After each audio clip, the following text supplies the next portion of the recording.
मेरे बच्चे मुझे वहाँ लेने आए थे, मुझसे बार बार सवाल कर रहे हैं कि मम्मा आप कब आओगी। मैं कैसे समझाऊं उनको कि मैं कैसे आऊंगी।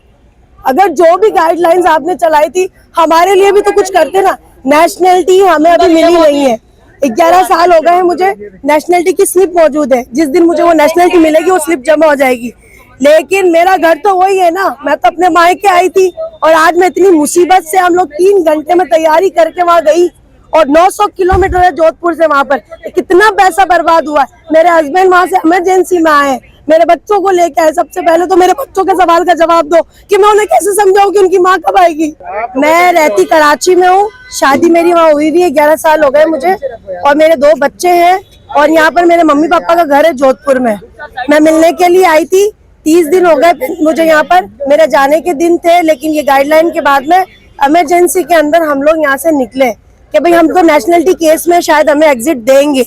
लेकिन जो वहाँ पर जाके मैंने मंजरे आम देखा है कि वहाँ पर 1.5 2 साल के बच्चे जो पाकिस्तानी इंडियन माओ के बच्चे थे, उन्हें वहाँ पर पासपोर्ट लेके बीएसएफ वालों ने अंदर बॉर्डर क्रॉस करवाया और माए दरवाजे के बाहर रो रही हैं कि हमारे बच्चे। लेकिन हम क्या करें, वो कह रहे हैं हमारे हाथ में कुछ नहीं है। मेरे बच्चे मुझे वहाँ लेने आए थे, मुझसे बार बार सवाल कर रहे हैं कि मम्मा आप कब आओगी। मैं कैसे समझाऊं उनको कि मैं कैसे आऊंगी। अगर जो भी गाइडलाइंस आपने चलाई थी हमारे लिए भी तो कुछ करते ना। नेशनलिटी हमें अभी मिली नहीं है। 11 साल हो गए हैं, मुझे नेशनलिटी की स्लिप मौजूद है। जिस दिन मुझे वो नेशनलिटी मिलेगी वो स्लिप जमा हो जाएगी। लेकिन मेरा घर तो वही है ना। मैं तो अपने मायके आई थी और आज मैं इतनी मुसीबत से, हम लोग 3 घंटे में तैयारी करके वहाँ गई और 900 किलोमीटर है जोधपुर से वहाँ पर। कितना पैसा बर्बाद हुआ। मेरे हस्बैंड वहाँ से इमरजेंसी में आए, मेरे बच्चों को लेके आए। सबसे पहले तो मेरे बच्चों के सवाल का जवाब दो कि मैं उन्हें कैसे समझाऊं कि उनकी माँ कब आएगी। मुझे जवाब चाहिए इस बात का। मुझे, मेरी बहन को, मुझ जैसी ऐसी 30 बहनें खड़ी हुई थी बॉर्डर पे, जो रो रही थी, जो गिड़गिड़ा रही थी, जो तरस रही थी अपने बच्चों के लिए।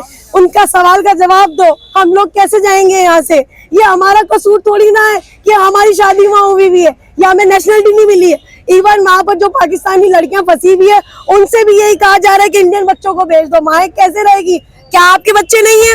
आपके बच्चे नहीं है क्या? हमारा हम जायज खड़े नहीं है? हमारा राइट नहीं बनता बोलने का। इसके बावजूद भी अगर किसी को लगता है सही है नहीं सही है, वो खुदा पूछेगा उसको।